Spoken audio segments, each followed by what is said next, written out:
Hi guys! Welcome to my mini vlog. Magandang araw! Umagang umaga. Pagkagising ko ay nagwalis na muna ako ng bakuran at maya maya nga lang ay naka-schedule ang paglalaba ko ngayong araw at araw ng Sabado. Alam naman natin pare-pareho pag araw ng Sabado ay laba day. Dahil nga po walang pasok pag Sabado ang mga estudyante. Tulog pa nga po ang mga anak ko, kaya ako lang po muna ang nandito. Maya-maya sisilipin ko na sila kung sila ay gising na. Sisilipin ko na nga muna po sila kung gising na nga sila. At eto nga po, mga naglalaro na pala dito habang ako'y nagwawalis. Sabi ko nga sa kanila ay maglaro na lang muna at ako nga ay naglalaba. Huwag nga po ako silang lalabas ng bahay.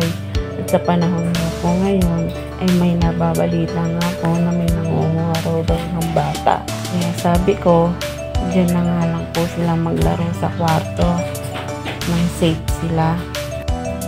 Para nga po makampante din ako habang naglalaba.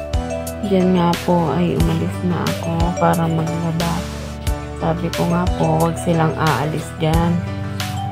Maglalaba na lang muna ako. Eto nga at maglalaba na muna ako.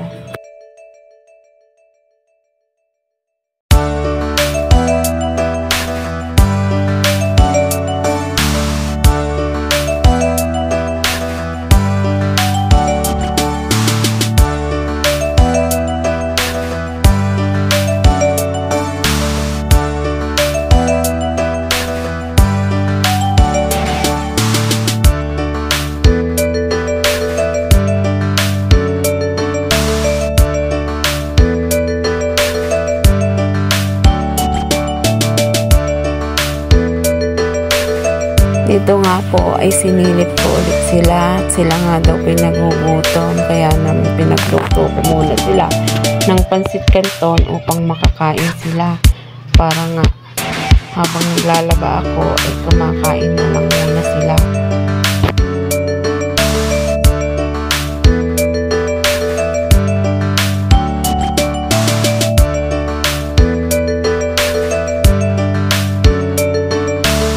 Nang makakain nga sila ay bumalik ulit dito sila sa kwarto upang maglaro. Ayan nga po sila, naglalaro muna sila. Habang naglalaro naman po sila, ako naman po ay nagsasampay na para matapos na nga po ang aking labahin. Isang nakakapagod nga po pala pagka naglalaba ang isang nanay. Ito nga po ang aking baby, nag-inip na po siguro sa kwarto. Kaya po nagduyan na lang muna siya. At siya nga daw po ay inaaway ng kuya niya.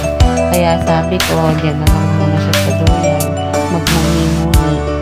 At mamaya nga darating na ang aking asawa. At galing siya sa trabaho. Maya-maya nga kakain na siya. Ako nga din ay nagugutom na. Napapagod na nga din ako. At kanina pa nga po ako naglalaba. Kaya pag nakaluto ako, sasabayan ko na rin kumain. Ang ulam nga po namin ay tinapa at peritong itlog at hindi na nga po ako nakabili. Ito nga po at talagang gutom na ako. Kaya nga po ako ay kumain na. Hindi ko na rin naantay ang aking asawa. Kaya ito, nagutom na nga ako ay kumain na ako mag-isa. Hanggang dito na lang muna. Sa susunod po ulit, follow and share.